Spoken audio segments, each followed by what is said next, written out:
Bismillah. Assalamualaikum warahmatullahi wabarakatuh. Alhamdulillah. Selalu saja kita berzikir, mengingat Allah subhanahu wa ta'ala. Dan perlu kita garis bawahi satu-satunya ibadah yang Allah perintahkan kepada kita, yang dilaksanakan di dunia dan juga di surga nanti adalah zikrullah. Kita selalu menyebut-nyebut nama Allah subhanahu wa ta'ala dengan lisan kita, dengan kehadiran hati kita. Dan ini adalah ibadah yang tidak terhingga. Dalam sebuah riwayat disebutkan bahwasanya tidak ada sesuatu yang paling disesali oleh ahli surga dibandingkan ada waktu-waktu yang mereka tidak berzikir kepada Allah. Zikir kalau secara khusus berarti yang diucapkan dengan lisan seseorang, yang sudah kita tahu dari istighfar, kemudian membaca tasbih, tahmid, tahlil, takbir, la haula wa la quwata illa billah, dan beberapa macam zikir. Dan juga zikir secara umum, yaitu mengingat Allah subhanahu wa ta'ala dalam setiap keadaan kita dengan mengerjakan perintah-perintah dan meninggalkan larangan. Ini juga masuk dalam globalnya makna zikir. Dan saya yakin kita pun pada siang ini berkumpul karena kita ingin menambah ibadah kita dan mengingat Allah subhanahu wa ta'ala. Maka ini bagian daripada zikrullah. Dan kita syukuri, alhamdulillah, hati kita, fikiran kita, anggota tubuh kita masih tergerak untuk melakukan ini. Sering kami ingatkan di kelas kita ini, kalau seandainya setiap orang di antara kita masih tergerak hatinya, fikirannya, anggota tubuhnya untuk mengingat Allah, berarti Allah mencintainya. Dijelaskan dalam sebuah hadis, kalau Allah menginginkan kebaikan pada seorang hamba, Allah mencintainya, maka Allah akan menggunakannya atau mempekerjakannya. Maka ditanyakan kepada Rasul sallallahu alaihi wasallam, bagaimana Allah mempekerjakannya? Kata Nabi sallallahu alaihi wasallam, Allah menyibukkannya dengan amal saleh atau bergerak fikirannya, hatinya, anggota tubuhnya untuk melakukan ibadah, dan dengan kegiatan itu dia diwafatkan atau menjadi husnul khatimah. Dan siang ini kita duduk tentunya salah satunya karena masalah itu. Selanjutnya bagaimana kita menjaga sampai kita wafat. Tidak akan pernah jenuh kami ingatkan dua firman Allah subhanahu wa ta'ala, wa'bud rabbaka hatta ya'tiyakal yakin, sembah Tuhanmu sampai datang kepadamu kematian. Dan ayat yang lain, wala tamutunna illa wa antum muslimun, jangan sampai wafat kecuali kalian dalam keadaan Islam. Selanjutnya kita panjatkan salam hormat kita kepada manusia yang telah Allah perintahkan untuk menjadikan salam hormat itu ibadah buat kita, yaitu Nabi besar Muhammad sallallahu alaihi wa ala alihi wa sahbihi wasallam. Semoga saja kita istiqamah di atas agama dan ajaran beliau, dan juga kita akan bersama dengan beliau di surga kelak. Allahumma amin. Baik, kita akan melanjutkan bahasan mengenai buku kita Riyadhus Shalihin yang ditulis oleh Imam Nawawi rahimahullah, dan kita masuk di bab baru, bab ke-10, kitab haji. Nah, walaupun sebenarnya bahasan tentang haji ini sebenarnya panjang, ya, keutamanya banyak sekali kalau kita lihat di buku-buku hadis yang lain. Namun Imam Nawawi rahimahullah memilih keutamaan-keutamaan haji dan umrah yang secara acak. Nanti akan kita baca semua hadis-hadis insyaAllah yang ada dalam bab ini. Namun kami sarankan untuk Bapak Ibu juga memiliki buku Sahih At-Targhib Tarhib, dan ini sudah sering saya pandukan ya. Kalau Bapak Ibu mau lebih lengkap membaca buku tentang keutamaan hadis, beli buku ini ya. Ini Sahih Targhib Tarhib, ini bukunya 6 jilid. At-Targhib itu artinya motivasi. Ya, semua yang berisikan motivasi, hadis-hadis motivasi mengerjakan ibadah namanya At-Targhib. Kemudian At-Tarhib yang dibawanya itu adalah semua hadis yang berisikan ancaman terhadap pelanggaran. Nah, buku ini ditulis oleh Al-Mundhiri rahimahullah. Namun menariknya adalah saya pilihkan buku Sahih At-Targhib Tarhib. Ada tambahan sahihnya. Kenapa ada tambahan sahih? Karena buku ini ditelusuri lagi oleh Syekh Albani rahimahullah, salah satu pakar hadis. Lalu beliau hanya keluarkan yang sahih-sahih saja. Sehingga kalau ada hadis yang lemah yang ditulis oleh Al-Mundhiri rahimahullah, karena di masa Al-Mundhiri ratusan tahun yang lalu mungkin masih keterbatasan media kayak kita sekarang, maka ada hadis-hadis yang lemah, maka dikeluarkan oleh beliau. Oleh karena itu buku ini sudah saya referensikan dan ini kami bedah 2 kali dalam sepekan. Ada kajian di hari Kamis subuh, besok subuh, itu ada online. Kalau yang tidak bisa hadir di Bekasi, di Masjid Baitul Ma'mur, itu satu-satunya kajian kami di subuh hari. Itu kami bedah dan itu masih di jilid 1. Masih sementara berjalan di jilid 1, kami sarankan ikutin itu ya, online. Jadi lagi kesibukan apapun, nyalain aja supaya dengerin gitu ya. Karena hadisnya sangat luar biasa, hadis-hadis di situ. Karena semuanya hadisnya motivasi. Jadi kalau kita mau cari tentang keutamaan, buku ini sangat lengkap. Nah, sama dengan Riyadhus Shalihin, cuma Riyadhus Shalihin ini kalau dipertemukan dengan buku yang At-Targhib, mungkin plus minus, tapi buku At-Targhib ini lebih sistematis dan lebih global lah, hadis-hadisnya gitu, lebih banyak sekali. Ada banyak hadis-hadis, misalnya contoh tentang bab haji yang akan kita bahas tidak disebutkan oleh Imam Nawawi rahimahullah, tapi disebutkan di situ, misal. Nah, yang menarik juga ada hadis tentang ancaman-ancaman. Jadi tentang riba, tentang zina, tentang ini, tentang itu juga dibahas sendiri. Nah, itu buku yang menarik untuk kita bahas. Berbicara masalah haji, kita sedang bicara tentang rukun Islam kita yang kelima. Poin penting yang harus digarisbawahi, hukumnya wajib bagi yang mampu. Mampu secara finansial dan mampu secara fisik. Ya. Jadi nggak boleh Bapak Ibu sekalian menunda haji sementara Anda punya kemampuan. Kenapa Ustaz singgung itu? Hampir semua jemaah haji kami setiap tahun, ya saya tidak tahu yang tahun ini sebab saudara memang yang akan berangkat insya Allah, tapi tahun-tahun sebelumnya hampir rata-rata itu belum pernah haji. 99% belum pernah haji. Mereka mampu finansial, ya. Mereka sehat badannya, gitu kan. Ini tidak boleh harusnya. Tidak boleh sama sekali. Tidak ada alasan, tidak ada udzur. Dosa. Jadi setiap tahun dia tunda itu ada dosa. Dan Imam Az-Zahabi rahimahullah masukkan dalam kategori dosa besar. Ya. Karena ada hadis Nabi SAW, Allah berfirman hadis qudsi, seorang hamba aku sehatkan badannya, aku luaskan rezekinya, kemudian lewat 5 tahun dia tidak datang kepadaku haji, maka dia mahrum, akan diharamkan atau akan dihalangi dari semua kebaikan dari Allah Subhanahu wa taala. Jadi nggak boleh Bapak Ibu sekalian ya. Tidak boleh menunda. Anda mampu secara fisik, Anda mampu secara finansial, walaupun uang itu pas-pasan hanya untuk haji, pakai haji. Dahulukan haji, karena ini rukun Islam. Dan yang luar biasanya, Allah cuma kasih kita sekali seumur hidup. Wajibnya sekali seumur hidup. Untuk apa ditunda? Ada orang kadang-kadang berpikir ya, sebagian muslimin, kalau mereka berpikir, ya sudah, sekarang kan masih muda. Udah kita ke Jepang aja dulu, Korea, ke Eropa, hampir seluruhnya sudah didatangi. Tapi haji enggak. Haji kapan? Nanti kalau sudah 70 tahun, 60 tahun, sudah pakai kursi roda, matanya sudah rabun. Haji itu ibadah yang butuh energi. Memang kita di situ banyak sekali gerakan dan itu menunjukkan tentang bagaimana Islam mengajarkan kesehat. Ada tawaf, ada sa'i. Kalau Anda sehat, masih muda, Anda nyaman sekali. Tawafnya nggak perlu bantuan orang, nggak perlu didorong. Sekarang kalau pakai kursi roda, yang dorong kita kalaupun anak kita pun, dia juga capek. Dia juga tidak bisa fokus ibadah. Kalau dorong sama orang lain, Anda tahu sendiri yang pernah lihat orang-orang di sana yang dibayar, buru-buru.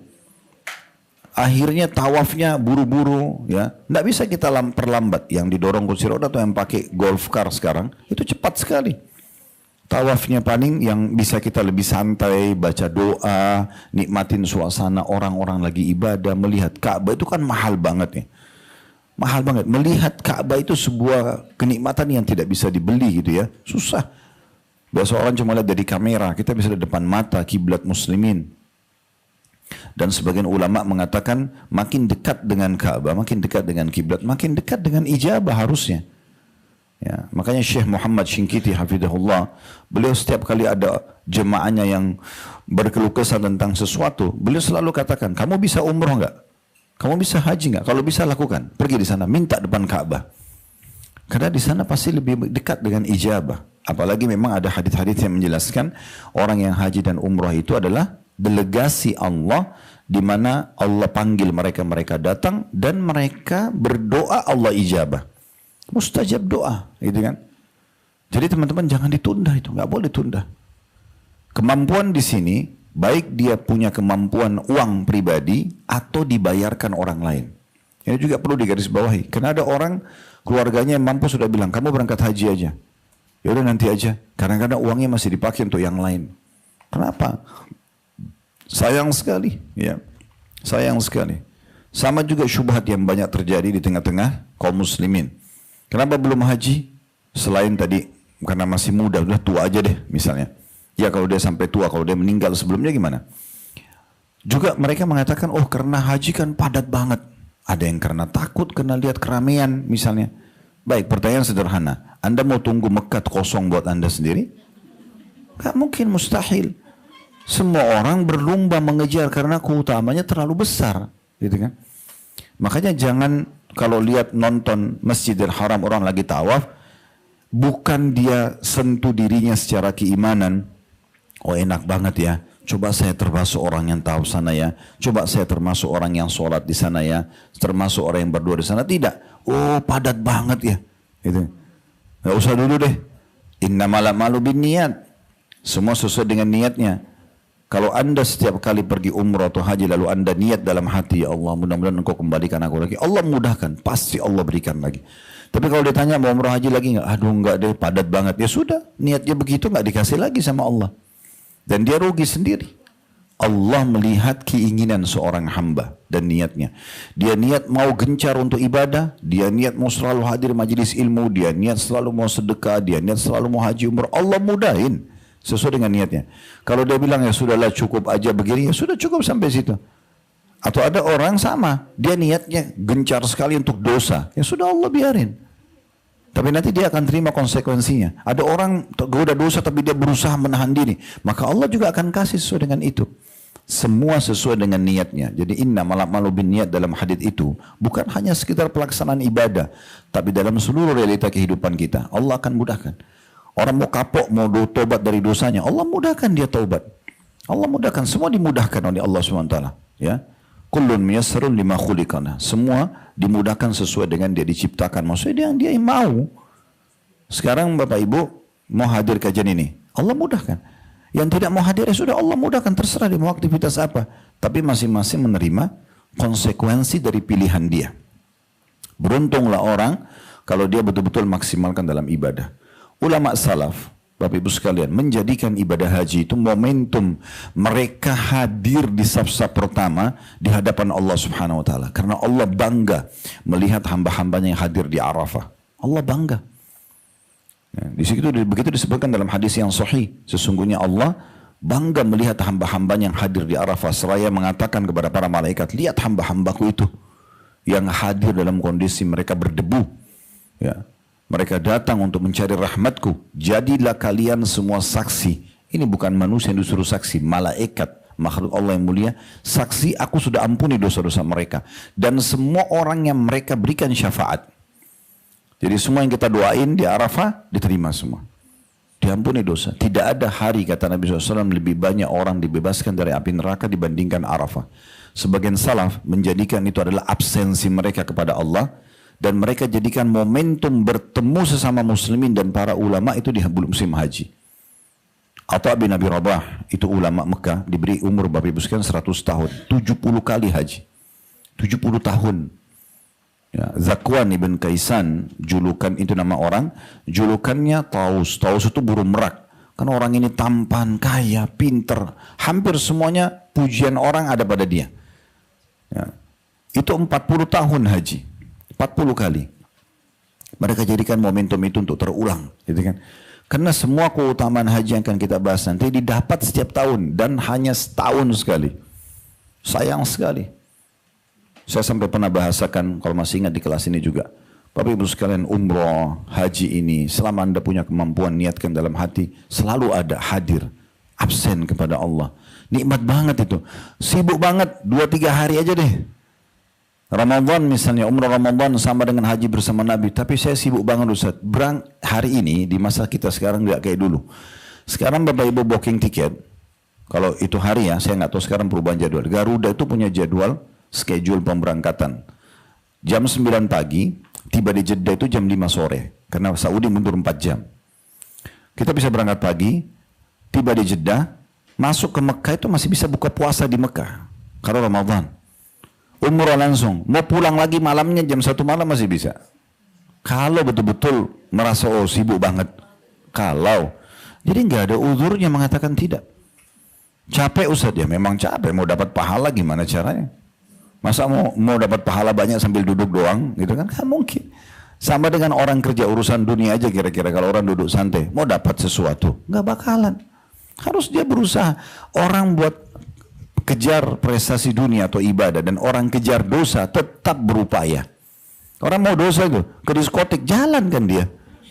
Jalan nunggu bayar kan gitu. Sama juga begitu. Nah semua memang butuh upaya. Jadi mengkhayal orang yang duduk lalu kemudian dia mau mendapatkan semua pahala. Nggak bisa. Memang harus ada usaha. Dan ada pengalaman yang saya tidak bisa lupa Bapak Ibu sekalian. Alhamdulillah kita di Uhud Tour itu sekali umroh ratusan orang. Kita pernah umroh itu 520 orang. 1,5 pesawat. Pada saat umroh, saya udah motivasi jemaah. Bapak Ibu sekalian, tolong pertama sekali kalau masuk di kamar hotelnya, karena kami biasanya kalau Uhud itu masuk Madinah dulu, supaya jemaah adaptasi dulu dengan cuaca, nggak buru-buru pakai ihram. Selalu gitu program kita, kecuali dia privat, dia mau langsung masuk Mekah itu terserah. Tapi kita selalu kejar yang Madinah. Setelah 3-4 hari Madinah, adaptasi cuaca, waktu segala macam, maka kita umroh. Nah pada saat umroh itu, saya sudah membahasakan, ya, Bapak Ibu sekalian, begitu tiba di Mekah, biasanya kami izinkan masuk di kamar hotel dulu bersih-bersih. Tolong jangan buka TV dulu. Itu buka nonton TV langsung lihat tawaf, kan rame. Apalagi di high season, di Desember, ya, di Ramadan, itu kan.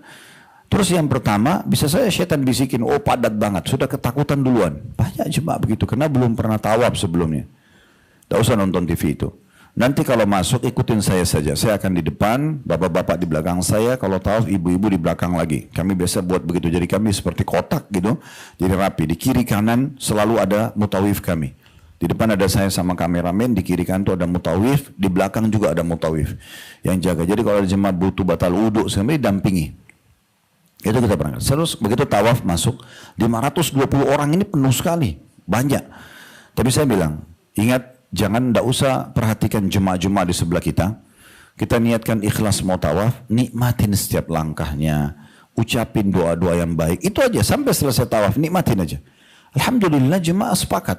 Kita turun, depan mata saya lihat sendiri tuh. Bagaimana kita jalan dengan sangat nyaman, tawafnya bisa selesai dengan bagus. Di depan saya bahkan sempat kosong, padahal padat banget. Oh tuh, gitu. Allah mudahin kita jalan. Tempat saya juga begitu, saya naik, saya biasanya lantai 1 agak rame, naik ke lantai 3, di atas lowong. Itu tempat saya itu kelihatan kayak kosong. Saya bilang Bapak Ibu, karena saya pakai server, saya bisa ngomong jemaah-jemaah dengar. Saya bilang Bapak Ibu coba lihat, seperti Allah siapin buat kita, tergantung niatnya. Jadi sebenarnya tergantung niat. Kalau kita niatnya selalu susah, panas, berat, ya sudah, Allah kasih begitu. Kan itu. Jadi coba teman-teman sekalian, ibadah ini jangan hanya sekedar dipikirkan masalah biayanya besar atau jaraknya jauh. Memang begitu. Makin besar upaya kita, makin besar pahalanya. Ingat sabda Nabi SAW, Inna idhamal ajri ma'idhamil bala. Besarnya balasan dari Allah sesuai dengan besarnya kadar upaya dan ujian. Memang begitu. Ramadan, akhir Ramadan memang berat. Tinggalin keluarga, tapi mengejar Lailatul Qadar, ya memang harus begitu. Kalau ada rezeki, bawa anak-anak, pergi semuanya. Tinggal di sana, ngapain? Tinggal di kita. 27 kali lipat atau 27 derajat sholat berjamaah. Itu plus lagi 100.000. 2,5 juta sampai 2,7 juta pahala. Dibandingkan dengan sholat di tempat lain. Pas dapat Lailatul Qadar lebih baik daripada 1.000 bulan. Kali lagi tuh sholatnya. Kali 100.000. Berapa banyak pahala yang dapatkan. Tidak ada nilainya uang yang kita keluarkan. Malah kita tidak pernah tahu Bapak Ibu sekalian. Pesan apa secara keimanan yang Allah sampaikan ke hati anak-anak kita. Saya kadang-kadang kalau seputar Ramadan udah berangkat aja. Tutup mata dia nggak usah lihat biayanya. Memang besar. Berangkat aja bawa anak-anak jalan. Biarin mereka lihat. Jadi mereka sudah kenal tawaf dari kecil. Mereka tahu sa'i. Tahu oh ini Ramadan, ini puasa, ini segala macam. Jadi mereka tahu. Siapa tahu kita meninggal, namanya orang tua juga kita akan meninggal satu waktu. Anak-anak terekam itu. Oh iya, saya dulu dibawa orang tua saya ke Mekah sama di Madinah ya. Coba kalau anda sibuk bawa ke Jepang saja. Yang direkam sama dia begitu balik, oh Jepang duluan, oh Korea duluan. Bukan tidak boleh. Tapi jangan lupa Mekah ini, jangan lupa haji setahun sekali. Umrah mungkin jadwalin setahun sekali, oke lah. Kalau bisa setahun beberapa kali bagus banget itu ya. Saya tahu pengusaha kita di Jakarta, dia sudah komitmen setiap pekan terakhir, akhir bulan, 3 minggu di Indonesia dia kerja, 1 minggu di Saudi. Wah dia komitmen sama istri, nggak mau tahu, pokoknya 1 minggu nggak mau kerja apa-apa, sudah. Begitu sudah selesai pekan ketiga setiap bulan langsung berangkat umrah, nikmatin sama istrinya di Masjid Haram, pergi Madinah pulang 1 minggu aja. 3 minggu kerja lagi, seminggu di sana lagi. Orang kalau mau Allah mudahkan. Allah kalau mau Allah mudahkan. Saya waktu sebelum ada travel saya bilang sama istri saya, enak banget ya orang kalau bisa bolak-balik. Karena waktu itu kami sudah kembali kan, saya tahu balik dari S1 di Madinah 98. Waktu itu tahun 90 sampai 98 gampang banget kami kalau mau umrah. Mau haji tiap tahun bisa, umroh tinggal ambil izin dari kampus, bayar bus 80 real langsung ke Mekah, bisa tektokan pulang lagi ke Madinah, itu bisa. Tapi setelah pulang beda lagi, harus cari biaya khusus, bimbing travel orang dan segala macam. Terus saya nggak sengaja bilang, enak banget nih orang kalau punya travel ya, bisa bolak-balik kapan saja. Itu kalau nggak salah dari pembicaraan saya itu setahun atau 2 tahun lah setelah itu. Allah mudahin ada travel, pelan-pelan jalan. Sampai sekarang saya mau berangkat kapan saja bisa. Contohnya, oh ternyata sesuai dengan niatnya ya, itu sesuai dengan niat. Saya ketemu sama beberapa pemilik travel besar di Arafah, waktu itu di Mina juga, mereka mengucapkan hal yang sama. Saya tanya, gimana historinya Pak sampai punya travel? Hampir sama ceritanya, karena pengen bolak-balik ke sana, Allah mudahkan gitu ya. Apalagi kalau dia niatnya sudah saya juga ingin membawa orang-orang, nah itu sesuai dengan niatnya lah, sesuai dengan niatnya. Jadi saya tidak mau Bapak Ibu sekalian kita belajar ini, keutamaan umrah haji ini Bapak Ibu sekalian, selesai. Oh iya saya sudah tahu. Bukan, kita perlu sentuh secara keimanan. Ini perlu Bapak Ibu tahu, Bapak Ibu perlu dengan ini, perlu. Dan ini termasuk memangkas panjang umur kita, beberapa umur kita itu dalam ibadah. Memang haji cuma 6 hari, dalam 8 sampai 13 Zulhijjah. Tapi kan rata-rata orang berangkat itu seminggu, 2 minggu, ada yang sampai 20 hari, ada yang sampai sebulan. Itu kan kita kayak memangkas umur kita di dalam ibadah, karena mau tidak mau kan kita ibadah di sana. Sholat di Masjid Haram, di Masjid Nabawi misalnya ya. Dan apalagi belum lagi bicara sedekahnya dan ibadah-ibadah yang lainnya. Jadi coba fahami masalah itu Bapak Ibu sekalian. Kita sudah jelaskan masalah hukum wajibnya ya. Kita juga sudah sebutkan kira-kira seperti apa para ulama salaf dalam memandang masalah ibadah haji ini. Mereka selain mengejar keutamanya setiap tahun, mereka jadikan momentum untuk pertemuan di antara mereka. Bagus banget tuh janjian sama partner bisnis di Mekah, gitu kan. Saya kemarin ada jemaah satu pengusaha besar gitu. Dia bilang, Ustaz saya mau ikut umroh, tapi saya ini ada pertemuan sama partner saya dari Dubai. Terus saya bilang, Pak, ajak aja dia ke Mekah. Ketemu di Mekah. Oh iya Ustaz ya, saya nggak terpikir. Tadinya dia mau ikut kami, kemudian nanti dia ke Dubai, baru dia kembali ke Mekah. Untuk apa? Tawarin, pergi ke Mekah. Setiap kali sekarang kami berangkat, selalu kami bawa donasi Palestina. Saya nggak bisa setiap saat masuk Palestina, karena harus pengajuan visa 40 hari. Saya telepon teman-teman di sana, ulama-ulama yang ada di Palestina, mereka punya yayasan sosial. Saya mau umroh tanggal sekian, bisa ketemu di Mekah? Bisa. Baik, saya serahin di Mekah uangnya. Bisa sekali. Lalu saya ingatkan jemaah-jemaah, ini ada Syekh Amjad namanya, ini Dr. Amjad, pengajar di Masjid Aqsa. Beliau punya yayasan, ini orangnya. Silakan kalau mau nyumbang langsung. Banyak yang ketemu. Jadi ajak pertemuannya itu di Mekah. Bagi yang sudah sepuh, punya anak-anak, sudah berhasil semuanya. Pertemuannya di Mekah. Nggak ada masalah. Pertemuan keluarga, silaturahim keluarga. Kalau punya kemampuan, dan innamal a'malu binniyat. Mungkin Anda bilang sekarang, tapi kan biaya besar. Jangan selalu terkurung dengan masalah urusan dunia. Orang Allah itu akan berikan sesuai dengan niat kita. Nah, itu bisa banget kalau mau. Ya. Itu maksudnya poin-poin pesannya Bapak Ibu sekalian. Jadi bukan hanya sekedar keutamaan, tapi bagaimana kita merasa kita butuh dengan ibadah ini. Ya.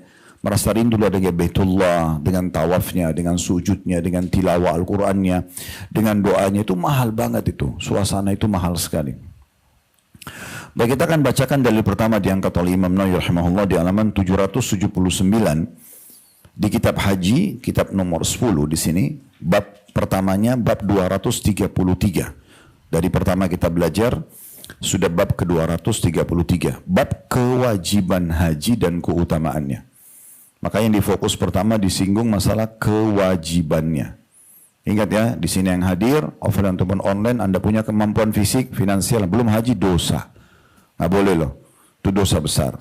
Menunda itu. Minimal sekali seumur hidup. Ya.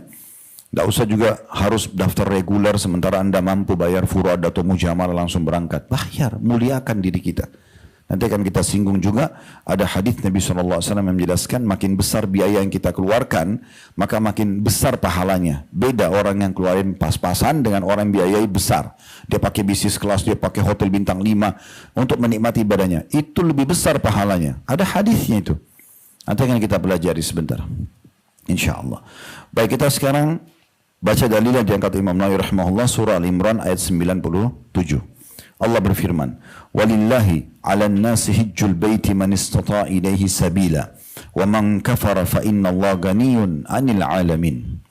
Dan di antara kewajiban manusia terhadap Allah adalah melaksanakan ibadah haji ke Baitullah, yaitu bagi orang-orang yang mampu secara finansial dan fisik, ya, mengadakan perjalanan ke sana. Barang siapa yang mengingkari kewajiban haji, salah satu maknanya, kalau dia bilang tidak ada haji, kufur. Kalau dia tunda, udah nanti aja deh, itu dosa besar. Barang siapa yang mengingkari kewajiban haji, maka ketahuilah bahwa Allah Maha Kaya, tidak memerlukan sesuatu dari seluruh alam.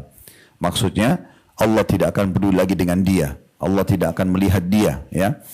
Dan kalaupun dia tidak butuh, Allah nggak butuh sama dia. Persepsi kita masalah ibadah Bapak Ibu sekalian harus diperbaiki. Ibadah itu buat kita. Yang butuh ibadah adalah kita, bukan Allah. Kenapa ada orang sholat buru-buru, yang penting selesai kayak store kewajiban, dia pikir Allah butuh. Demi Allah, Allah nggak butuh ibadah kita. Mau Bapak Ibu sholat 10.000 rakaat, tidak dibutuhkan sama Allah. Yang butuh itu kita.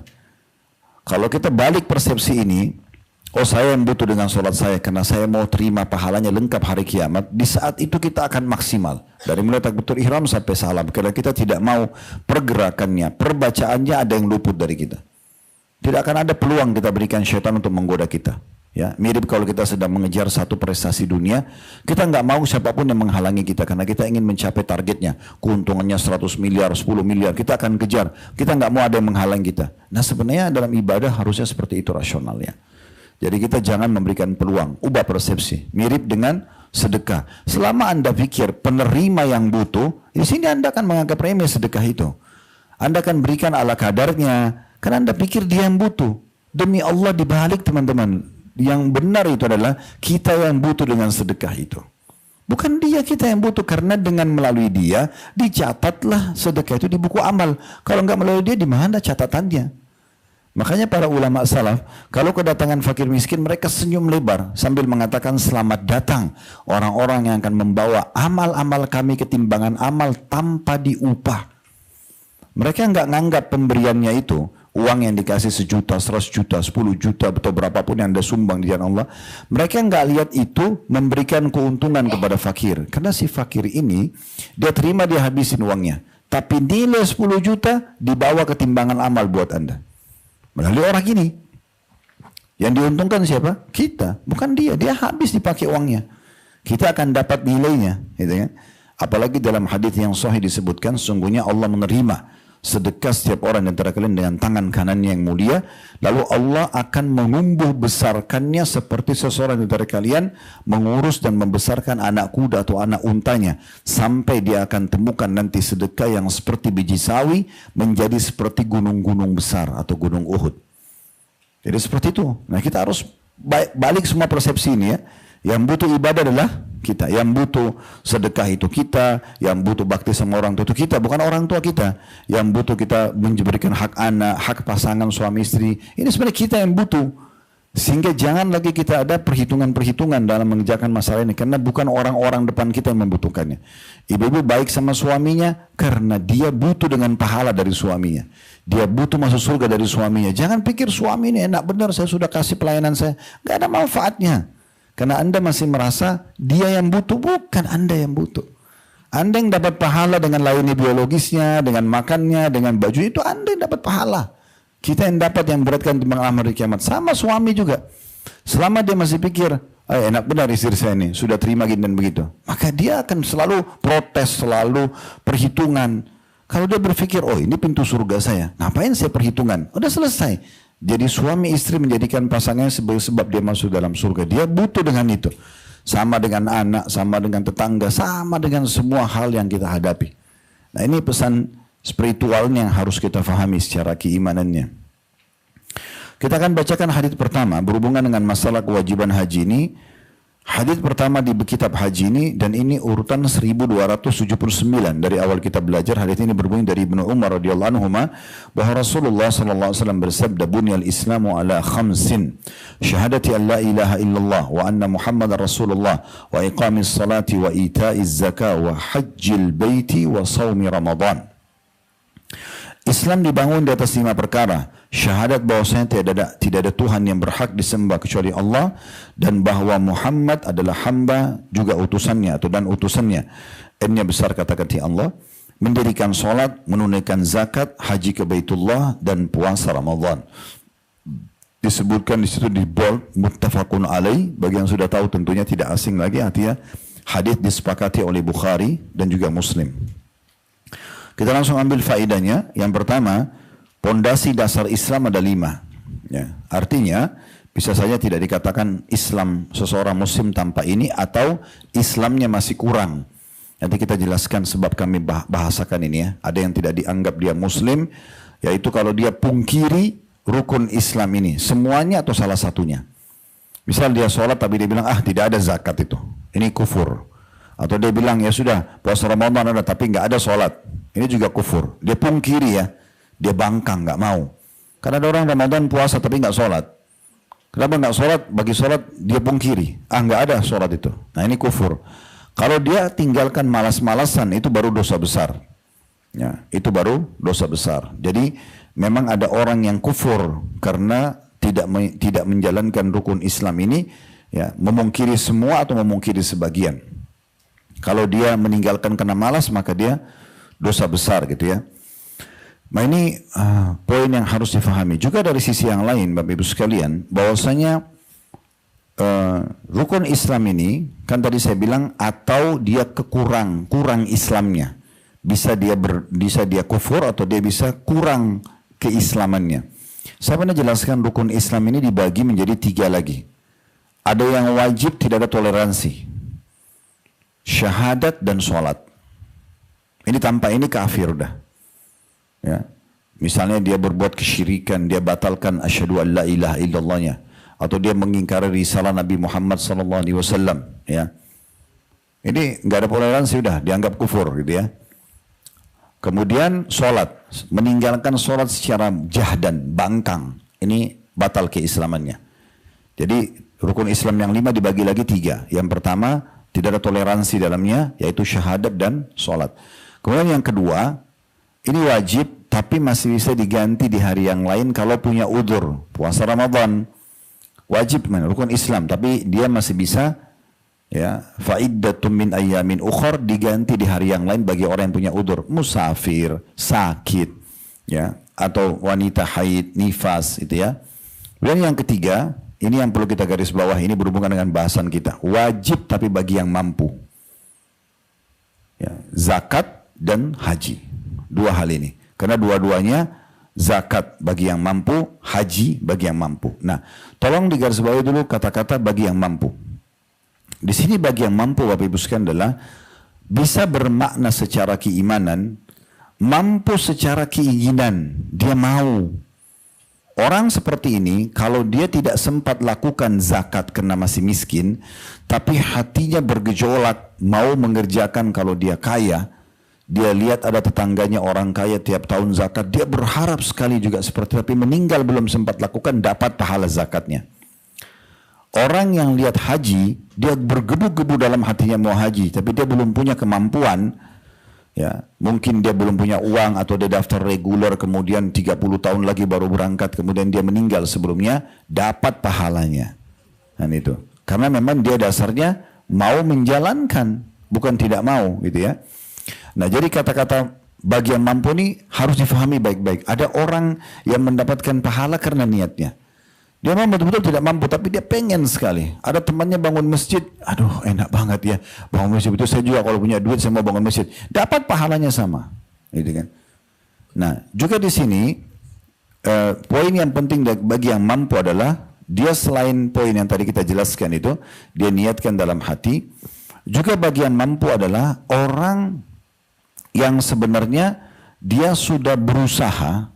Tadi yang pertama itu kan tidak punya kemampuan. Ada orang berusaha, dia mulai nabung. Saya mau nabung deh supaya sekarang kondisi saya mustahik penerima zakat, saya mau berubah jadi muzaki, orang yang nanti ngeluarin zakat. Sekarang saya mulai nabung, mau dari 1.000 rupiah, mau jadi dari 500 rupiah, saya mau nabung untuk saya haji. Nggak usah pikirin kapan dia terkumpul, mulai saja, itu nanti Allah akan mudahkan. Nah ini masuk di dalamnya juga orang yang nanti kalaupun dia meninggal belum melakukan dapat pahalanya. Nah, makanya perlu digarisbawahi, bagi yang mampu ini jangan selalu kita jadikan sebagai tempat kita bersembunyi. Itu kan bagi yang mampu. Saya kan miskin, saya nggak akan mungkin bisa. Ya sudah, innamal a'malu binniyat. Anda mengatakan Anda tidak mampu, ya sudah selesai. Garis bawahi poin penting. Mayoritas jemaah haji, jemaah umrah itu orang tidak mampu. Orang tidak mampu. Mana lebih banyak? Jemaah reguler atau jemaah ONH Plus? Kenapa? Reguler lebih murah. Dan banyak orang yang di situ pergi haji karena tabungannya sekian tahun berjalan. Mampu nggak mereka? Nggak mampu sebenarnya. Tapi haji dan umrah panggilan dari Allah. Itu hari saya sempat lihat cuplikan, ada seorang ibu, itu orang yang susah sekali, umrah, bahkan masa sudah 2 kali umrah. Niatnya luar biasa, termudahkan. Ada orang yang umrahkan, ada yang bantu gitu kan. Tiba-tiba saja dia sudah nabung sebagian, lalu kemudian dimudahkan oleh Allah, ada yang menyempurnakan gitu ya. Yang penting mulai aja dulu. Allah punya cara. Anda kalau sudah mulai niat, pas mau tidur, mau niat sholat malam ada niatnya, ada upayanya, Allah akan berkahi itu nanti. Kita bisa bangun, kita bisa kerjakan. Kayaknya susah bangun sholat malam. Itu kan ngantuk banget. Ya sudah, niatnya begitu. Ya udah tidur aja sekalian, gitu kan. Tapi dia akan sesali sendiri pada hari kiamat. Poin penting juga yang sudah saya ingatkan Bapak Ibu sekalian, ibadah itu sekali luput dari kita tidak bisa diulangi, gitu kan. Tahun lalu Anda mampu haji, sudah nanti aja tahun depan, ya luput pahalanya. Dan tidak bisa kita kembali. Dicatat di buku amal Anda, tahun 2025, orang ini mampu haji nggak mau. Misal. Kecuali dia punya udzur ya. Dia punya udzur, misalnya memang, ya udah saya kebetulan mau pengen berangkat sama travel yang lebih baik. Nah dijanjikan tahun depan. Dia memang menggebu untuk itu. Travel ini kebetulan kayaknya saya masih ragu, saya tidak tahu. Contoh, jadi oke, itu masih ada alasan. Tapi tetap dia memang biarin dananya untuk pemberangkatan tahun depan. Itu oke. Masih ada udzurnya lah itu ya. Tapi sebagai memang jangan ditunda amal-amal soleh itu. Jadi ini pelajaran pertama tentang masalah bunyal Islam. Bunyal Islam. Islam berdiri di atas pondasi dasar. Ada 5. Kemudian pelajaran yang kedua adalah kedudukan syahadat la ilaha illallah. Ya, bersyahadat bahwasanya tidak ada Tuhan yang berhak disembah kecuali Allah. Ini benar-benar harus murni mentauhidkan Allah. Nggak boleh Bapak Ibu, ya saya tahu la ilaha illallah, asyhadu an la ilaha illallah. Tapi habis salam pergi kuburan minta-minta sebelah masjidnya. Ya. Padahal dalam sholat dia bilang iyyaka na'budu wa iyyaka nasta'in. Ini batal ini. Minta tolong kepada kuburan, syirik kepada Allah, masih percaya dukun-dukun, ramalan-ramalan, rusak la ilaha illallahnya. Orang la ilaha illallah itu benar, murni, betul-betul yakin Allah segala-galanya. Dia sehat, dia kaya, ada nikmat, yang ciptakan dia Allah, yang ciptakan nikmat itu Allah, yang bisa pertahankan hanya Allah. Dia sakit, dia ada ujian, yang ciptakan dia Allah, yang ciptakan ujian itu Allah, yang bisa berikan jalan keluar hanya Allah. Selesai, clear. Maka itu menjaga kemurniannya, itu yang dimaksudkan. Karena hampir semua umat Islam syahadat, faham. Tapi berapa banyak orang tidak sadar membatalkan syahadatnya. Mereka membatalkan. Jadi kami sarankan nanti Bapak Ibu bisa setelah buat pengajian kita ini bisa ketik di Google misalnya pembatal-pembatal keislaman, pembatal syahadat, baca itu biar tahu gitu apa saja. Jadi hati-hati jangan sampai kita pikir kita muslim kemudian ternyata sudah terbatalkan karena sikap dan perbuatan kita. Dinukil sebuah kisah Ibnu Taimiyah rahimahullah, Syekhul Islam Ibnu Taimiyah, itu hampir setiap hari beliau syahadat. Selain syahadat, kan syahadat diulang-ulang ya. Dalam azan ada syahadat, muadzin syahadat kita juga disuruh ikutin, karena kata Nabi SAW, kalau dengarkan muadzin ikuti apa yang diucapkan. Dia bilang asyhadu an la ilaha illallah, kita bilang asyhadu an la ilaha illallah. Dia bilang asyhadu anna Muhammad Rasulullah, kita bilang asyhadu anna Muhammad Rasulullah. Bahkan masih ingat pernah ada riwayat yang kami sampaikan di bab solat ya, kitab solat. Ini kan sudah kitab haji.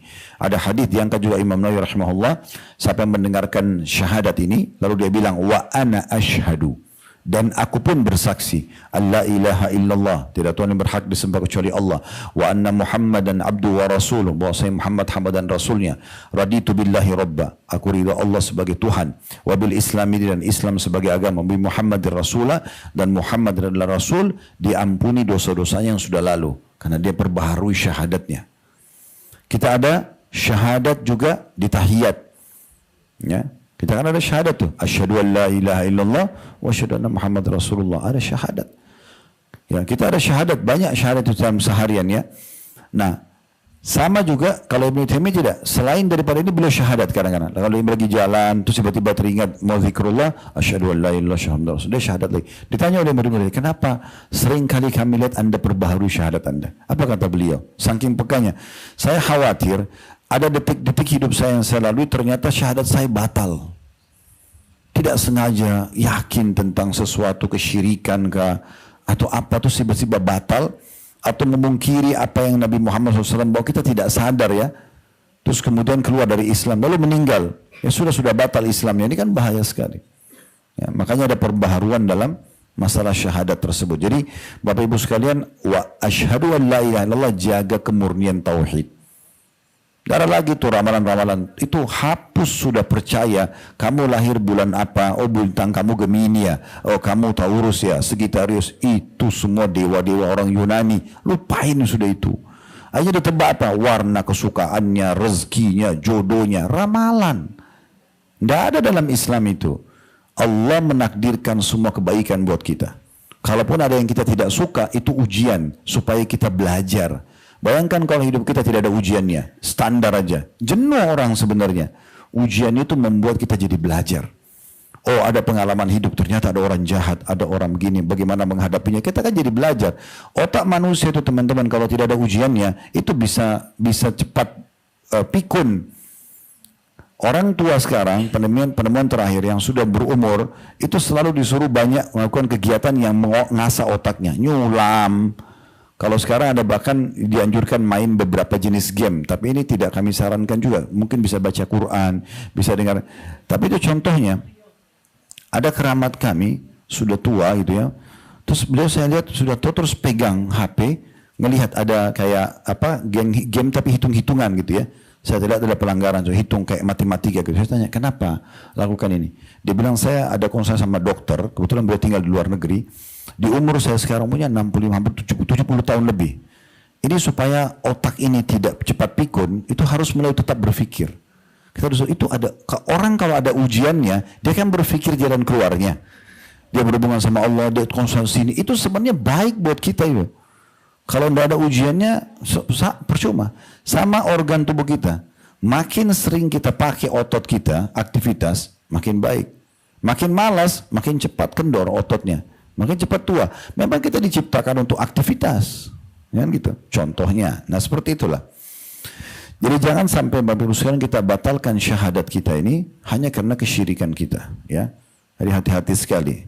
Kemudian pelajaran ketiga, wa anna Muhammad Rasulullah, ini berarti kita betul-betul yakin beliau utusan Allah dan tidak perlu lagi mengikuti ajaran Nabi lain.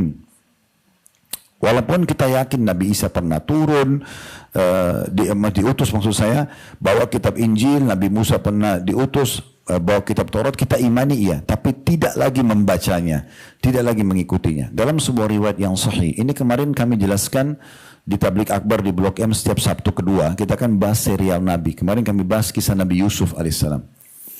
Nah di salah satu disebutkan oleh Ibnu Katsir rahimahullah dalam kitab Sahih Qisasul Anbiya itu adalah riwayat pernah Umar bin Khattab membawa kitab Taurat di tangannya. kemudian membacakan ke Nabi, ya Rasulullah, ini dalam Taurat ternyata ada begini. Lalu Nabi SAW marah. Nabi mengatakan, apakah hai Umar, engkau masih mempercayai isinya? Gitu kan, masih mengikuti isinya?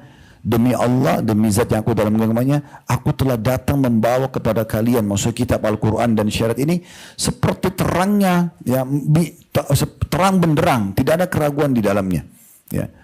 Maka beliau mengatakan penutupan hadisnya, kalau Musa hidup di masa sekarang, masa Nabi Muhammad SAW, dia tidak punya pilihan kecuali jadi pengikutku. Udah nggak usah ragu. Kalau ada benar dalam agama mereka itu karena benar dipandang oleh agama kita. Jangan kita ikut benarin, tidak boleh. Karena itu mengganggu wa anna Muhammad Rasulullah. Selesai. Kita imani semua nabi-nabi yang pernah diutus, iya. Kita pernah turun tapi tidak lagi mengikuti syariatnya. Tidak lagi namanya baca Injil atau baca Taurat itu ibadah, nggak ada lagi. Cuma di masa nabinya saja. Al-Quran yang ibadah. Contohnya. Juga di sini tentunya kita mendahulukan salah satu makna wa anna Muhammad Rasulullah, mendahulukan semua ajaran beliau dari ajaran-ajaran yang lain. Jangan misalnya Nabi ajarin satu poin nih, makan tangan kanan. Tapi tradisi keluarga saya makan tangan kiri. Gak bisa. Berarti Anda masih ragu dengan wa anna Muhammad Rasulullah. Kita harus mencintai beliau, mendahului beliau dari siapapun. Ya. Sampai kata Nabi SAW dalam hadits yang sahih, tidak akan sempurna iman kalian sampai kalian mencintai aku melebihi, ya, dirinya sendiri, orang tuanya, pasangan hidupnya, dan seluruh manusia di muka bumi. Umar bin Khattab pernah bilang, ya Rasulullah, saya mencintai Anda dari segala sesuatunya. Mau orang tua saya, mau keluarga saya, mau tradisi suku, apa saja, harta saya, anak-anak, istri saya, kecuali diri saya. Maksudnya Umar, saya kadang-kadang masih suka diri saya daripada Anda. Kata Nabi SAW, tidak hai Umar, sampai diriku lebih kau cinta dari dirimu sendiri. Umar tundukin kepala sejenak lalu mengatakan, sekarang ya Rasulullah.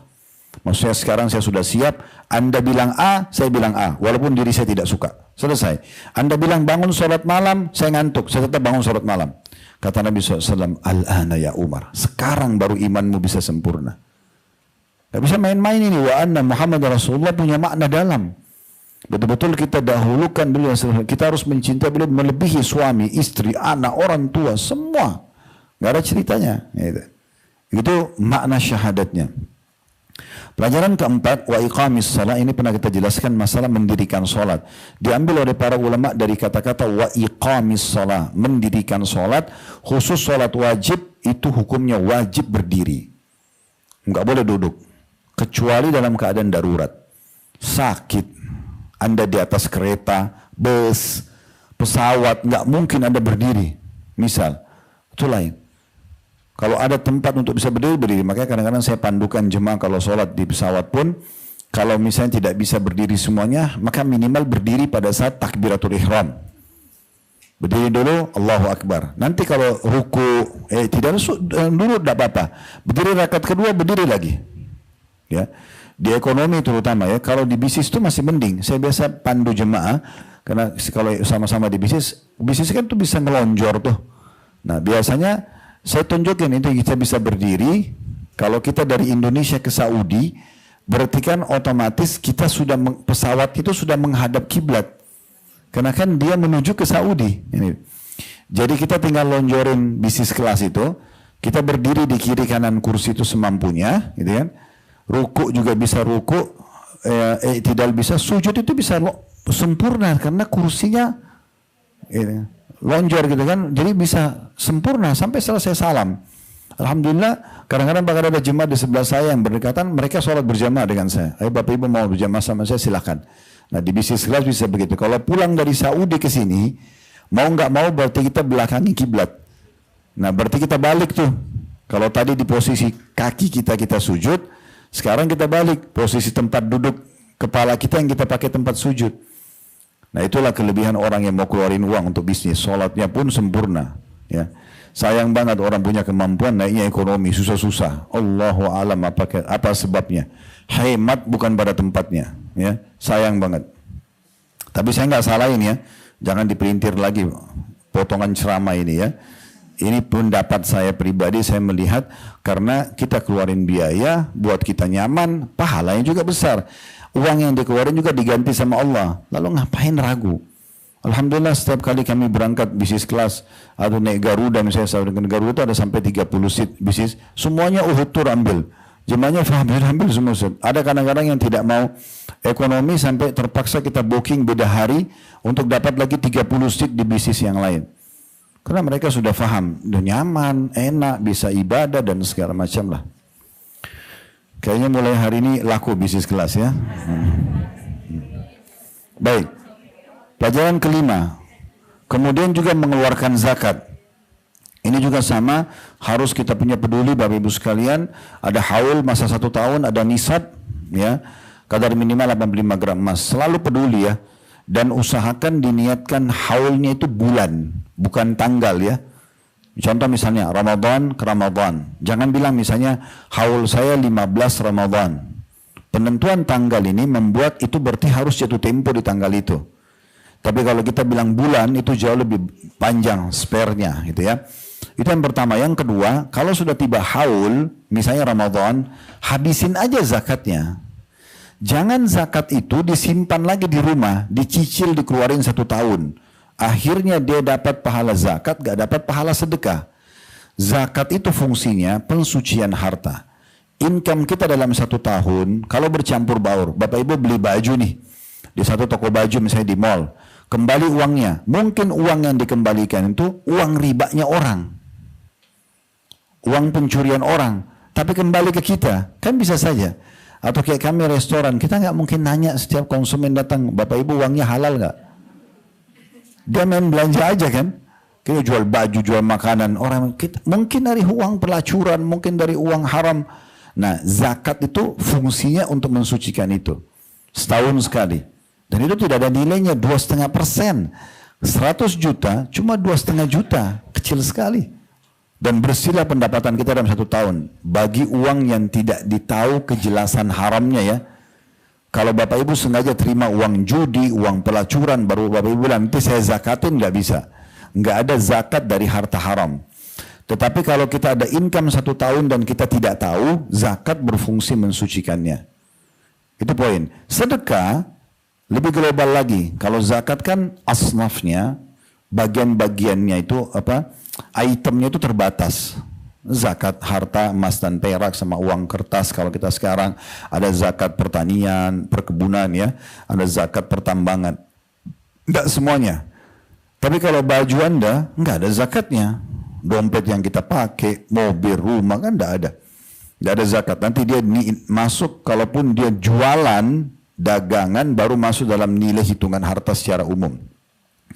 Tapi kalau sedekah itemnya bebas. Bisa sedekah makanan, pakaian, perabot rumah, banyak banget sedekah. Nah sedekah ini beda fungsi. Zakat mensucikan harta, sedekah memperbanyak harta. Jangan ditumpah tindikan. Jadi kalau Anda punya zakat, tiba haul Ramadan, habisin Ramadan. Jangan bilang nanti saya kasih keluarga saya nanti bulan depan. Nanti kalau ada yang perlu datang saya kasih lagi dari zakat saya. Sayang, karena Anda seperti menunda keluar dari waktu haulnya. Karena itu kan setelah Ramadan sudah masuk hitungan haul yang baru lagi untuk tahun depan. Nah gitu.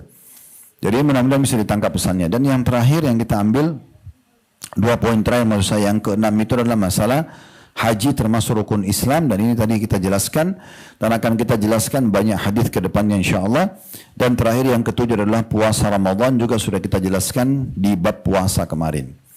Sekarang kita masuk hadis kedua berhubungan dengan masalah haji ini, yaitu hadis nomor 1280 berbunyi dari Abu Hurairah radhiyallahu anhu, beliau berkata, "Khatabana Rasulullah sallallahu alaihi wasallam faqala ayyuhan nas قد فرض الله عليكم الحج فحجوا فقال رجل أكل عام يا رسول الله فسكت حتى قالها 3 فقال رسول الله صلى الله عليه وسلم لو قلت نعم لوجبت ولما استطعتم ثم قال ذروني ما تركتم فإنما هلك من كان قبلكم بكثرة سؤالهم واختلافهم على أنبيائهم فإذا أمرتكم بشيء فأتوا منه ما استطعتم وإذا نهيتكم عن شيء فدعوه." Hadis ini riwayat Imam Muslim. Terjemahannya, kata Abu Hurairah radhiyallahu anhu bahwa Rasulullah sallallahu alaihi wasallam pernah berkhutbah kepada kami satu hari, lalu beliau bersabda, "Wahai sekalian manusia, Allah telah mewajibkan haji kepada kalian, maka berangkatlah haji. Kalian semua pergilah haji, jangan tunda, gitu kan. Seorang laki-laki lalu menyela atau bertanya, mengatakan, wahai Rasulullah, apakah setiap tahun? Tanda tanya. Nabi SAW diam, tidak menjawab, hingga orang itu bertanya sampai 3 kali, mengulangi 3 kali. Maka Rasulullah SAW, karena orang ini sudah ulangi 3 kali, tiap tahun kayak Rasulullah wajib, tiap tahun kayak Rasulullah wajib. Maka Nabi SAW pun setelah 3 kali mengatakan, bila aku jawab iya, maka itu akan diwajibkan akan kalian. Kalau aku bilang iya tiap tahun, maka wajib tiap tahun kalian haji. Ya. Dan kalian tidak akan sanggup. Berarti diamnya Nabi SAW justru untuk memudahkan umatnya. Udah, yang wajib sekali saja. Jangan tanya-tanya lagi, gitu kan. Kalau kalian bilang apakah tiap tahun, nanti kalau saya bilang iya jadi tiap tahun, jadi berat buat kalian.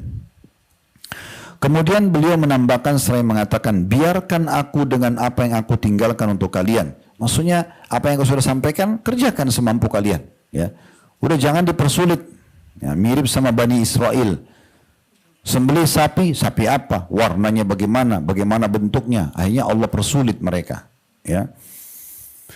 Biarkan aku dengan apa yang aku tinggalkan untuk kalian. Karena orang-orang sebelum kalian binasa sebab mereka banyak bertanya dan berselisih dengan nabi-nabi mereka. Ya, mereka selalu saja menanya lebih rinci lagi kepada nabi dan mereka sudah jelas perintahnya seperti apa.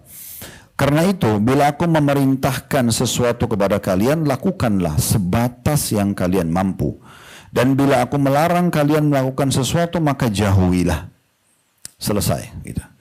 Baik, kita ambil pelajarannya. Yang pertama, kedudukan Abu Hurairah radhiyallahu anhu, di mana beliau meriwayatkan dan menceritakan kepada kita kejadian ini. Kronologis bagaimana sahabat Nabi jelaskan masalah perintah haji dan bagaimana sahabat ini menyelah Nabi SAW.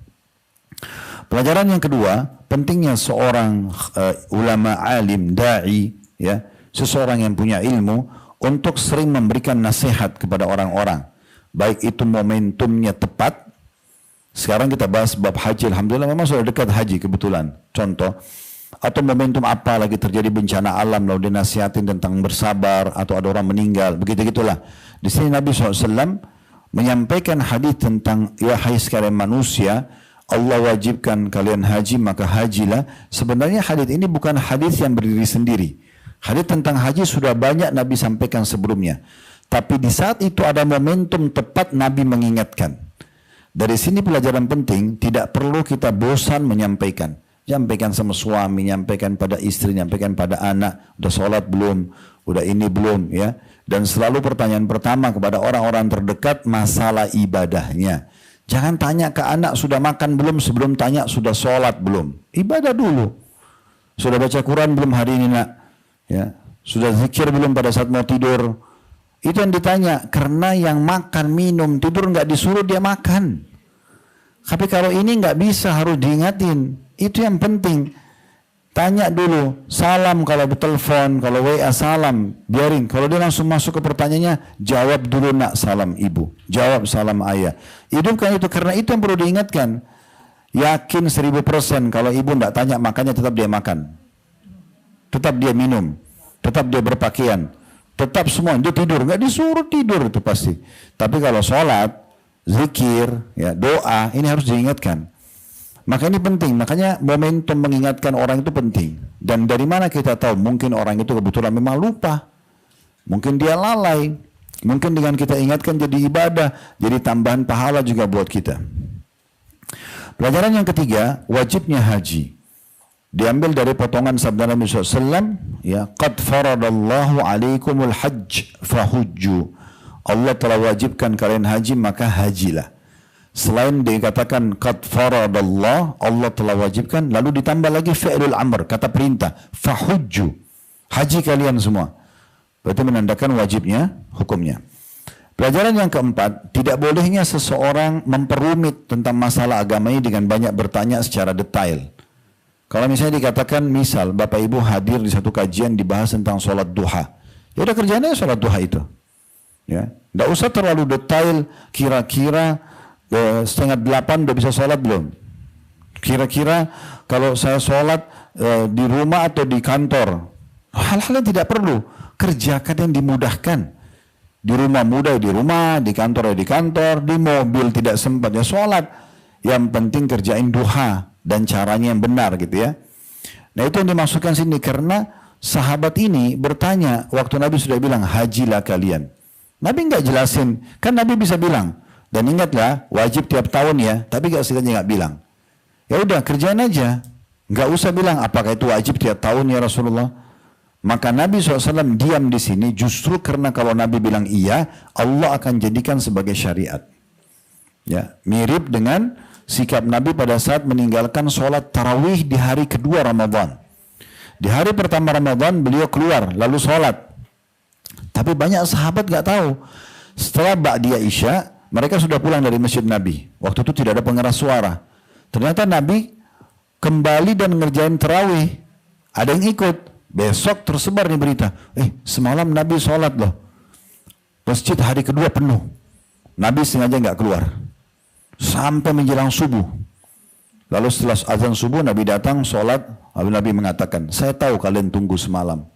Tapi kalau saya keluar lagi mengerjakan berjamaah dengan kalian, karena beliau seorang Nabi, ini bisa Allah wajibkan. Jadi susah nanti kalian kalau sholat tarawih itu wajib. Sekarang aja sunnah malas banget lakukan, apalagi wajib. Gitu kan. Jadi susah. Maka untuk posisi seperti Nabi, itu menjadi penentu hukum. Makanya tidak bisa sembarangan. Tadi saya sempat singgung ya. Saya bilang jangan seperti orang sebelum kita. Bani Israel itu yang Nabi bilang di sini. Nabi bilang kalau seandainya saya katakan iya maka jadi wajib. Lalu beliau mengatakan biarkanlah aku dengan apa yang aku ajarkan pada kalian karena umat sebelum kalian dibinasakan justru karena banyak pertanyaannya dan berselisih dalam pendapat Nabi mereka. Yang si A bilang mengatakan, begini aja. Maksudnya Nabi begini. Yang si B mengatakan, begini aja. Mereka bersih. Padahal sebenarnya jelas. Nah ini tadi saya bilang singgung Bani Israel. Surah Al-Baqarah. Surah nomor 2 tentang sapi betina. Apa yang terjadi di Bani Israel? Ada satu orang, masih hubungan kerabat. Tapi dia, kalau tidak salah ingin merebut harta atau yang semisalnya. Terus dibunuh sama dia. Kerabatnya ini dibunuh sama dia. Begitu dibunuh, digeletakin. Di depan tenda-tendahnya pemukimannya orang Bani Israel. Tersebarlah besok beritanya ada si fulan mati. Gak ada yang tahu siapa pembunuhnya.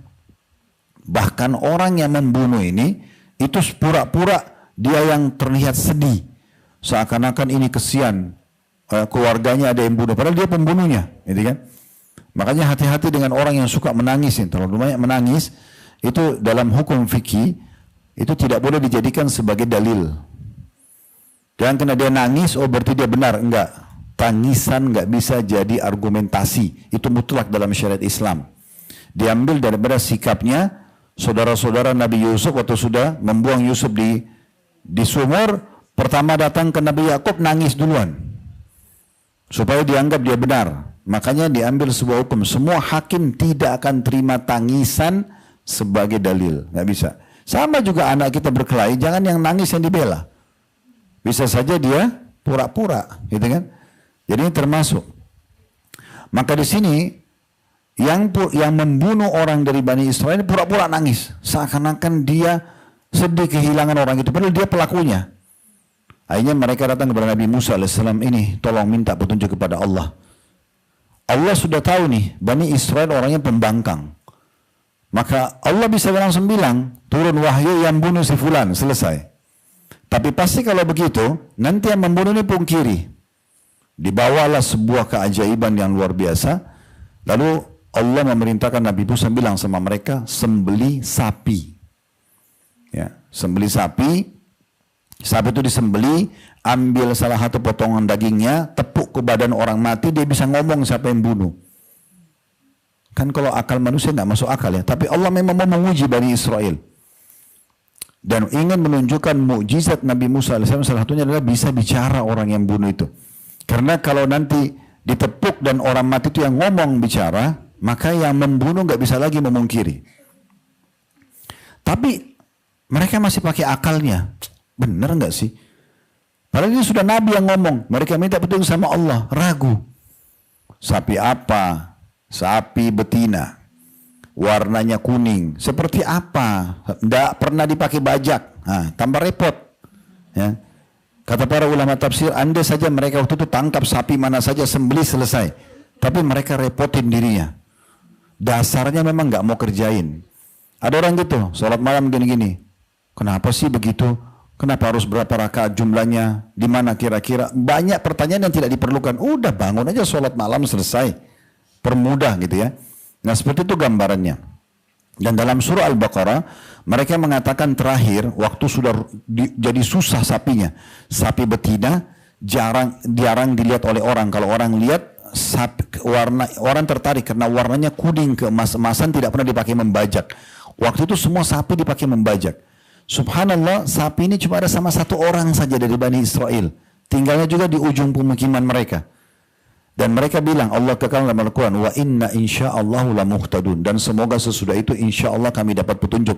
Kalau mereka tidak bilang insya'Allah, mereka tidak akan bisa dapat sapi itu selamanya.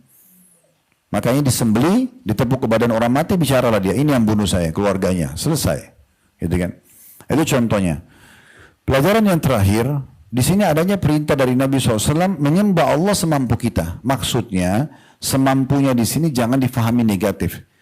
Maksudnya cobalah sembah Allah yang termudah bagi kita di depan mata. Contoh misalnya, saya punya pilihan antara saya mau baca Quran atau saya mau sholat.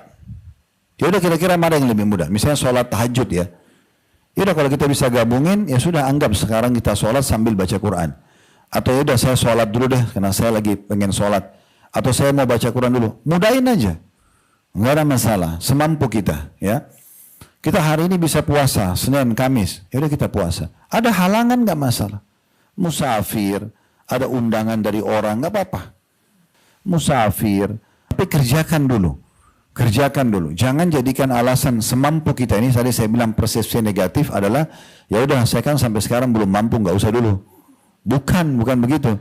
Maksudnya kerjakan dulu, baru dikerjakan semampunya. Sedekah dulu, nah semampunya. Baca Quran dulu, semampunya. Jelas nggak ini? Allahu a'lam. Ngangguk-ngangguk tapi nggak tahu.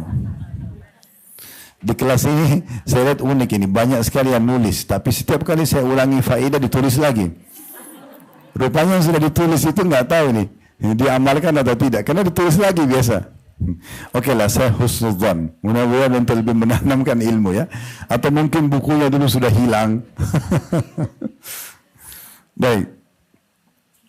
Di sini kita menyembah Allah semampu kita dan meninggalkan yang dilarang juga. Ini pelajaran terakhir adalah ini bukan semampunya. Beda ya. Di sini pelajaran tadi yang berapa? Yang keenam itu ya.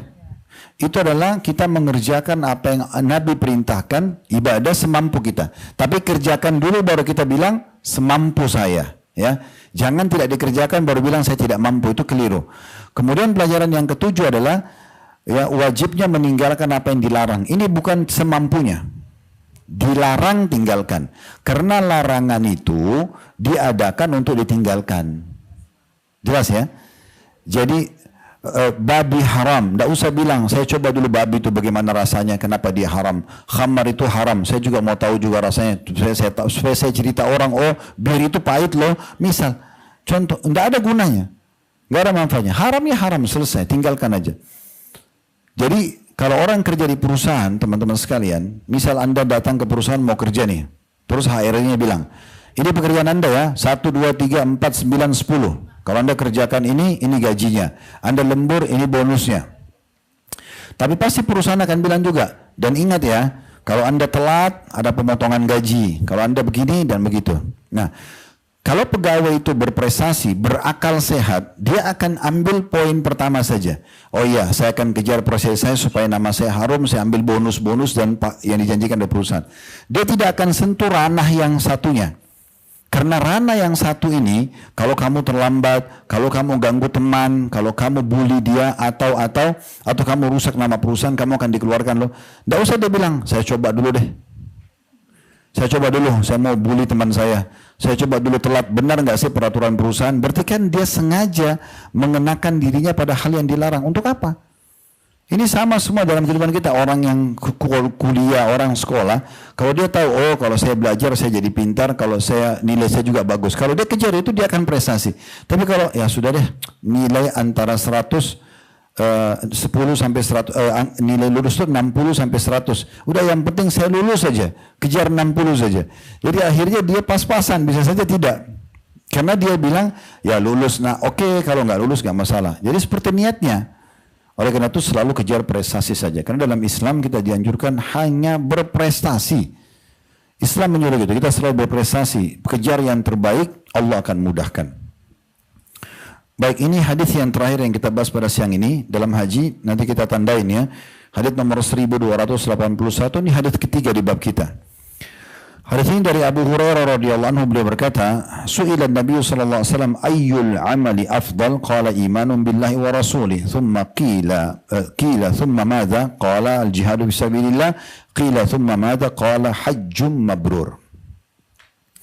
Nabi SAW ditanya, amal apakah yang paling utama? Beliau menjawab, iman kepada Allah dan Rasulnya. Beliau ditanya lagi, kemudian apa? Beliau mengatakan jihad di jalan Allah. Lalu beliau ditanya lagi, kemudian apa lagi? Kata Nabi SAW, haji yang mabrur. Hadis ini muttafaqun alaih, diriwayatkan oleh Bukhari Muslim. Di bawah ada Imam Nawawi sebutkan, haji mabrur adalah haji yang pelakunya tidak melakukan dosa ketika hajinya itu. Sampai sini bahasanya ya. Langsung kita ambil pelajaran. Yang pertama, kedudukan Abu Hurairah radhiyallahu anhu karena beliau yang menyampaikan tentang pertanyaan yang dilemparkan ke Nabi SAW ini.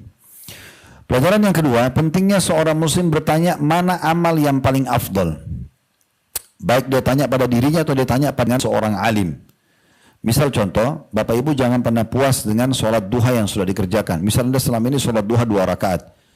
Tanya, ada enggak lebih afdal? Oh ternyata ada 4 rakaat.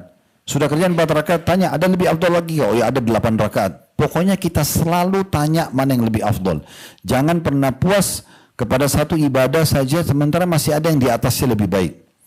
Kecuali kita sudah sampai pada titik maksimal. Contoh misalnya kita sudah memang menjaga semua sunnah rawatib, qobliyah dan ba'diyah, duhur. Salat wajib maksud saya. Qobliyah subuh, qobliyah duhur, ba'diyah duhur, qobliyah asar, qobliyah dan ba'diyah maghrib dan isya misalnya. Sudah maksimal. Tugas kita sesudah itu apa? Konsisten, istiqomah. Ya. Tapi kalau belum sempurna, cari yang lebih afdal. Apa lebih afdalnya? Nah, sedekah contohnya, itu kan terbuka sekali afdaliyahnya ya. Kita biasa sedekah rutin setiap kasih fakir miskin 50.000. Ada lebih afdal? Ada, kasih 100.000. Lebih afdal ada, kasih 1 juta. Tidak pernah habis. Sedekah dengan seluruh harta pun, itu tetap masih ada lagi peluangnya. Jadi kita selalu cari yang lebih baik dan tingkatkan secara kuantitas yang bisa ditingkatkan kualitas dan kualitasnya juga. Maka itu penting sekali untuk mencari mana yang lebih afdal. Gitu kan? Itu penting. Makanya di sini dikatakan, waktu ditanya kepada Nabi SAW, ayyul amali afdal, sahabat yang bertanya ini sudah tahu amal-amal ibadah. Tapi dia pengen mana yang lebih baik, mana yang lebih afdal lagi. Ya, jadi kita boleh tanya diri kita juga tanya kepada orang-orang alim di sekitar kita. Nah seperti itu. Pelajaran ketiga yang bisa diambil adalah kedudukan nomor 1 dalam ibadah adalah iman kepada Allah dan Rasulnya. Tapi secara makna ya yang sebenarnya. Maksudnya betul-betul iman, yakin Allah itu ada, yakin Allah maha melihat, maha mendengar, patuh pada Allah dalam semua perintahnya. Kalau mau sempurna, perintah wajib dan sunnah. Larangannya semua tinggalkan. Yang haram dan yang makruh. Contoh makruh itu adalah minum berdiri, makan sambil jalan, itu kan makruh. Kalau tidak darurat ya sudah, duduk saja misalnya. Nah itu kita betul-betul beriman kepada Allah dan Rasulullah SAW, cari tahu semua tentang kehidupan beliau, perintah beliau dan kerjakan. Walaupun orang misalnya banyak tidak kerjakan di sekitar kita, tetap kita kerjakan gitu ya. Sekecil apapun perintah Allah dan Rasulnya, kalau kita kerjakan tanda-tanda keimanan kita. Dan iman akan bertambah dengan ketaatan, berkurang dengan kemaksiatan. Pelajaran yang ketiga, kedudukan jihad di jalan Allah Subhanahu wa taala. Dan ini kedudukannya sangat tinggi setelah iman kepada Allah Rasul adalah jihad. Karena ini ujiannya berat. Orang harus tinggalkan keluarganya, pergi berperang dan segala macam.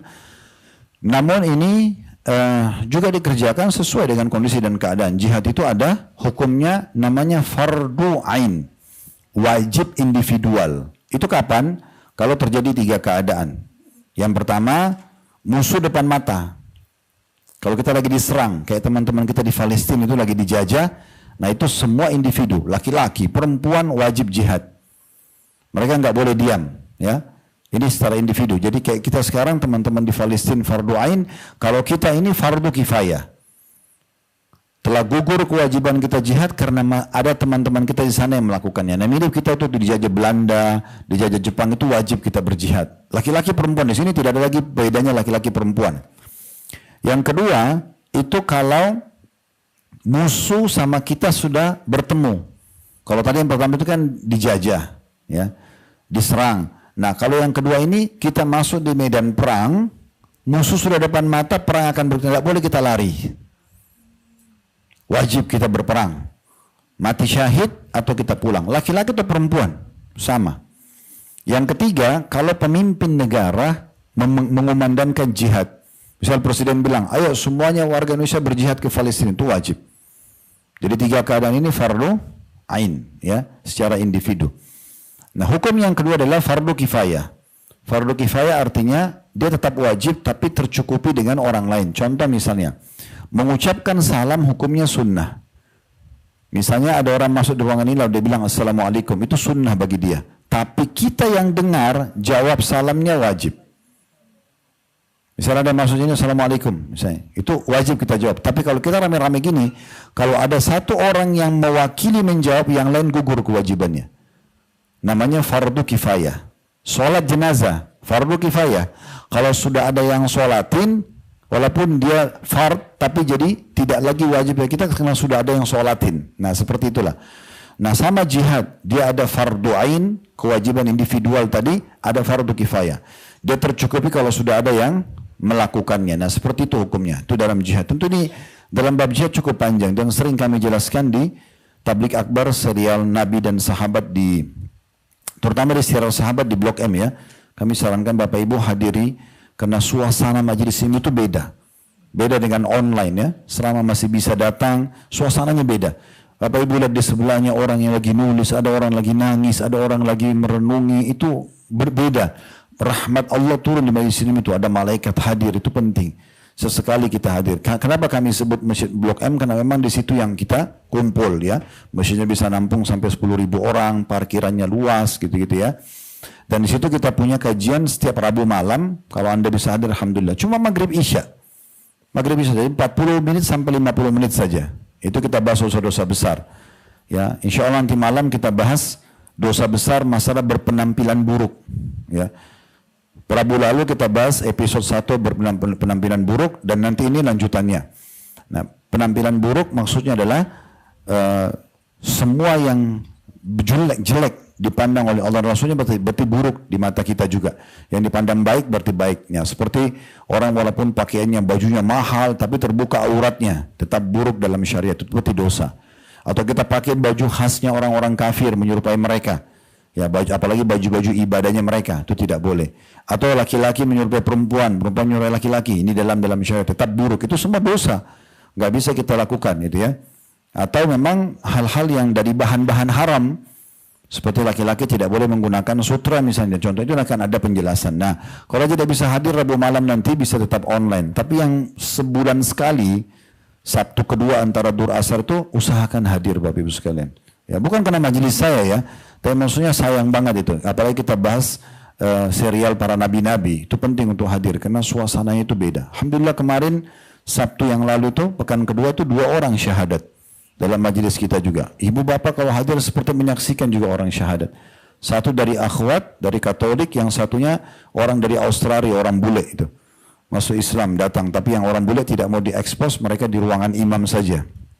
Tapi insya Allah semua itu ada pahalanya. Bagian terakhir pelajaran yang kita bisa ambil adalah kedudukan haji yang mabrur. Imam Nawawi rahimahullah memaknakan haji mabrur haji yang tidak ada dosanya. Berarti memang orang kalau lagi haji tidak boleh buka pintu dosa, apapun sifatnya. Ya. Betul-betul HP kita itu tontonan yang dibuka hanya yang bermanfaat, kajian, darurat, silaturahim keluarga. Udah selesai, jangan tonton-tontonan yang aneh-aneh. Ya, skip semuanya. Haji itu adalah masa pembelajaran. Nanti pulang haji terapkan ilmunya, gitu kan? Ini kata beliau meninggalkan dosa. Pendapat ulama yang lain adalah mengikuti semua syarat dan rukun haji. Masuk dalamnya, tata caranya, benar seperti yang Nabi SAW ajarkan sebagaimana sabda beliau, khudhu anni manasikakum, ambil manasik dari aku. Kemudian juga yang mengikuti ibadah-ibadah yang lainnya perintah seperti misalnya sabda Nabi SAW, termasuk haji mabrur adalah memberikan makan kepada orang-orang dan bertutur kata yang santun. Nanti akan kita jelaskan insyaAllah pertemuan akan datang, masih berlanjut kitab haji kita, apa saja yang membuat haji mabrur. Banyak orang haji nggak paham ini, termasuk Bapak Ibu banyak sedekah di Mekah, memberi makan orang, terutama jemaah haji. Makanya kami kalau haji seringkali saya ajak jemaah itu, kalau pergi jamarat bawa uang cash Bapak Ibu sekalian. Pernah waktu itu ada yang tanya, Ustaz untuk apa? Bawa aja. Setelah jumrah kami pulang ke Kemda, mampir ke toko-toko jual minuman, jual makanan, beli sekarang. Semampu anda antaranya sama Allah, mau beli 1.000, 10.000 real terserah. Diapain Ustaz? Bawa ke depan toko, bilang sabilillah, bilang aja. Jemaah haji akan ambil nanti itu. Nah orang ambil-ambil ini kan kita tidak pernah tahu kapan lagi kita bisa kasih makan mereka. Mungkin cuma sekali seumur hidup, kena dari Afrika, dari negara Arab, sudah pulang. Mungkin kita temu sekali seumur hidup, kita bisa sedekah. Salah satu haji mabrur, banyak bersedekah terutama memberi makan orang lagi haji. Dan yang lain dikatakan dalam hadis adalah bertutur kata yang santun. Udah intonasi suara berubah, tutur kata dipilih, itu salah satu penyebab haji mabrur. Itu penyebab haji mabrur. Ada juga yang disebutkan yang lain tentunya. Salah haji mabrur adalah menyembeli. Haji mabrur juga adalah mengangkat suara pada saat talbiyah. Ya, itu banyak sekali hal-hal yang masuk dalam masalah haji mabrur. Jadi mungkin makna kedua lebih dekat kepada mabrur, karena Imam Nawawi hanya mengatakan tinggalkan dosa. Tapi pendapat ulama lain adalah menginjakkan semuanya apa yang diperintahkan oleh Nabi SAW, ya, dari ibadah haji atau selama haji itu. Allahu a'lam. Ada benar dari Allah, silahkan diambil dan diamalkan. Kalau salah dari saya mohon dimaafkan. Subhanakallahumma bihamdika asyhadu an la ilaha illa anta astaghfiruka wa atubu ilaik. Wassalamualaikum warahmatullahi wabarakatuh.